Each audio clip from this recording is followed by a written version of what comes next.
Bienvenue à tous pour la vidéo FAQ où je vais pouvoir répondre à quelques questions que vous m'avez posées et où je vais pouvoir parler du futur de la chaîne. Comme vous le savez, j'ai dépassé récemment les 10 000 abonnés. Donc vraiment, merci beaucoup à tout le monde qui m'a suivi, qui s'est abonné à la chaîne. J'ai pas vraiment de très bons moyens pour filmer mes vidéos. En gros, je pose mon téléphone dans un coin de l'atelier et puis je filme. Et franchement, 10 000 abonnés avec des moyens aussi basiques, je trouve que c'est vraiment super encourageant pour la suite des choses. Et puis ça montre qu'il y a bel et bien un public autour de l'artisanat et puis des techniques anciennes.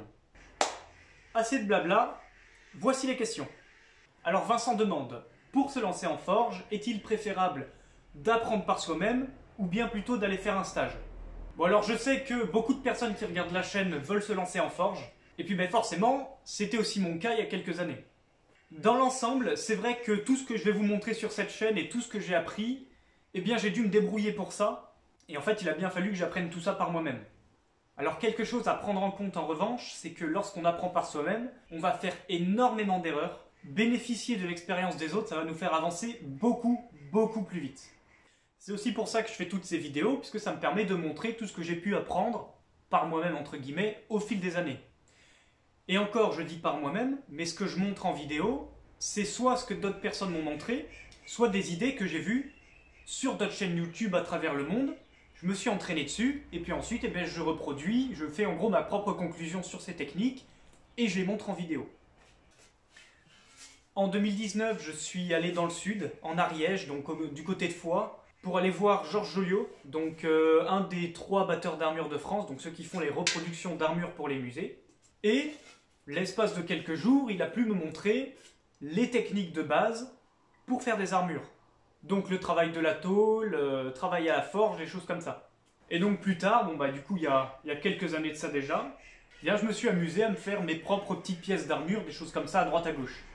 Alors évidemment que je suis pas très bon à ça, parce que j'ai jamais pris le temps de m'entraîner dessus. Mais en quelques jours, j'ai pu apprendre beaucoup plus que si je m'étais entraîné par moi-même pendant plusieurs mois. Et puis maintenant au moins j'ai un petit plastron. Donc si vous voulez apprendre le métier plus vite, et si vous voulez commencer à avoir les bases assez rapidement, puisqu'effectivement quand on commence, en fait on sait même pas tenir la pince et le marteau, en fait on est comme ça, et ça peut devenir assez frustrant parce qu'on sait même pas bouger la matière encore. Et donc forcément on a des idées, on a envie de faire des couteaux, on a envie de faire des trucs comme ça, mais en fait on n'a juste pas encore les capacités de faire ce qu'on veut. Donc de ce point de vue là, c'est vrai que ça peut être beaucoup mieux d'aller faire un stage chez quelqu'un. Maintenant c'est vrai que la barrière, ça va être le prix.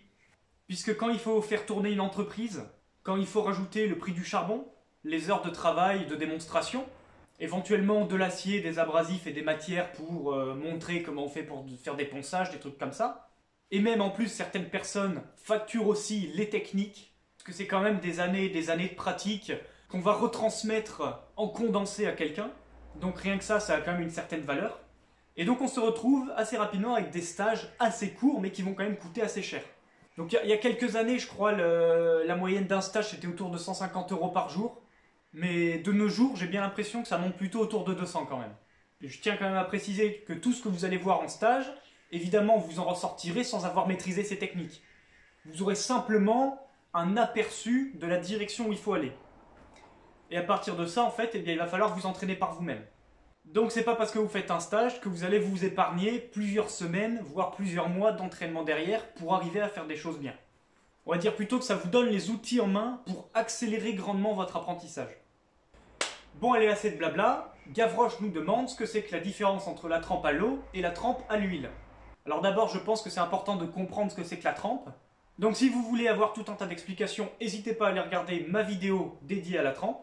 Mais en gros, le but, pour faire la réaction à l'intérieur du métal, ça va être de refroidir notre acier violemment. Plus vous refroidissez un acier rapidement, plus la transformation sera complète et donc plus vous aurez de dureté. Si en revanche, vous refroidissez lentement votre acier, alors il va probablement durcir au moins un peu, mais ce ne sera pas aussi drastique qu'avec un milieu de trempe plus violent. Donc en règle générale, l'eau, ça va être le milieu de trempe le plus violent, tandis que l'huile sera un milieu de trempe beaucoup plus lent, beaucoup plus doux. Donc à ce moment-là, vous allez me dire, oui mais comment ça se fait que du coup tout le monde ne trempe pas directement à l'eau, comme ça on aura les meilleures duretés directement. Alors c'est vrai que moi je me suis mis de plus en plus à tremper à l'eau. En fait j'essaye de complètement arrêter la trempe à l'huile pour apprendre à le faire à l'ancienne, puisqu'à l'ancienne ça n'existait pas en fait la trempe à l'huile. Mais tous ceux qui sont un petit peu familiers avec la trempe savent que l'un des gros problèmes, c'est que plus la trempe est violente, plus on a de risques de déformation de sa lame pendant le refroidissement. Mais la déformation peut être tellement sévère pendant la trempe que ça déchire sa lame et ça la casse. Donc en fait, avec une trempe à l'eau, vous aurez beaucoup plus de chances de casser votre lame qu'avec une trempe à l'huile. Maintenant, pourquoi j'ai dit que la trempe à l'huile avant n'existait pas? Quand je dis avant, c'est bien avant l'ère industrielle. Bien sûr, ça fait déjà au moins un siècle qu'on trempe à l'huile. Il faut savoir qu'aujourd'hui, tous nos aciers ont des additifs. C'est-à-dire que même les aciers carbone les plus simples, comme le XC75 ou le XC100 ou qu'importe, vont avoir du manganèse. L'avantage de ces éléments, c'est qu'ils permettent d'améliorer la capacité de l'acier à tremper. Alors qu'avant, depuis le Moyen-Âge et l'Antiquité, bien tout ça, ça n'existait pas. Et on avait des aciers qui réagissaient assez mal à la trempe. C'est-à-dire que le seul moyen d'avoir de bonne dureté avec les lames anciennes, c'était de les tremper les plus violemment possible. D'où l'idée que les lames trempées en hiver étaient les lames les plus dures et celles qui tenaient le mieux. En revanche aujourd'hui, puisqu'on a des additifs, eh bien on peut se permettre de refroidir notre lame un peu plus doucement, mais d'avoir quand même d'excellents résultats au niveau de la trempe. Et donc c'est pour ça qu'en fait, si vous allez sur YouTube et que vous allez regarder n'importe quel autre coutelier, eh bien la quasi-totalité des couteliers trempent à l'huile. Maintenant, il y a quand même un petit détail à prendre en compte, c'est que toutes les huiles ne se valent pas. En fait, généralement, on se dit qu'il faut tremper à l'huile de tournesol ou à l'huile végétale, alors qu'en fait, c'est un milieu de trempe assez mauvais. C'est en réalité un des milieux de trempe les plus mauvais qu'on puisse avoir. Tout simplement parce que ça refroidit notre acier beaucoup trop lentement. Au contraire, les huiles que vont utiliser les couteliers aujourd'hui, ce sont des huiles qu'on appelle accélérées, qui ont des additifs à l'intérieur pour accélérer la vitesse de refroidissement des aciers dans cette huile. Donc en fait, une huile accélérée, c'est ni d'huile de tournesol ni de l'eau, c'est une sorte d'intermédiaire. Question suivante. Benoît demande comment faire pour empêcher l'acier de rouiller. Donc en fait, de ce que je sais, ça va nous laisser qu'avec deux options à peu près valables. La première, c'est de faire un polymiroir sur sa lame. Donc il faut savoir que la rouille se forme principalement sur les lames qui sont rayées ou creusées, et qu'une lame avec un poli très fin va avoir en fait une surface qui est tellement lisse que la rouille va avoir du mal à s'y développer. Donc éventuellement, essayer de prendre une lame avec un beau poli dessus, et puis derrière, eh bien, essayer de la préserver au maximum pour éviter de mettre des rayures dessus. Et puis la deuxième manière de protéger nos aciers carbone de la rouille, eh bien, c'est par exemple de leur développer une patine. Donc l'acier carbone au fur et à mesure des utilisations, et puis par exemple des contacts avec des aliments acides, donc du citron, le saucisson, les trucs comme ça, eh bien l'acier va finir par se ternir et être recouvert par une sorte de patine grisée. Et donc l'avantage de cette patine, eh bien, c'est qu'elle aide l'acier à résister un petit peu mieux à la corrosion. Alors de la même manière, c'est une patine qui prend du temps à se développer et qui demande quand même un peu d'entretien. Dans tous les cas, il faut quand même essuyer sa lame derrière. Puisque c'est vrai qu'on a perdu l'habitude aujourd'hui de garder nos lames sèches. Donc en réalité, si on pourrait résumer en une seule phrase, eh bien, entretenez vos couteaux. Et comme ça ne rouillera pas. Et donc éventuellement, quand vous faites un stockage de vos lames pendant un long moment, eh bien, je vous recommande quand même de mettre un petit peu d'huile dessus. Alors de l'huile neutre, c'est mieux.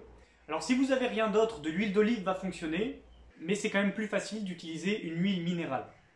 Alors question suivante en relation avec ma vidéo sur la trempe, est-ce que les trempes à l'argile à la japonaise donnent le même résultat que ce que j'ai montré dans la vidéo, donc la trempe différentielle?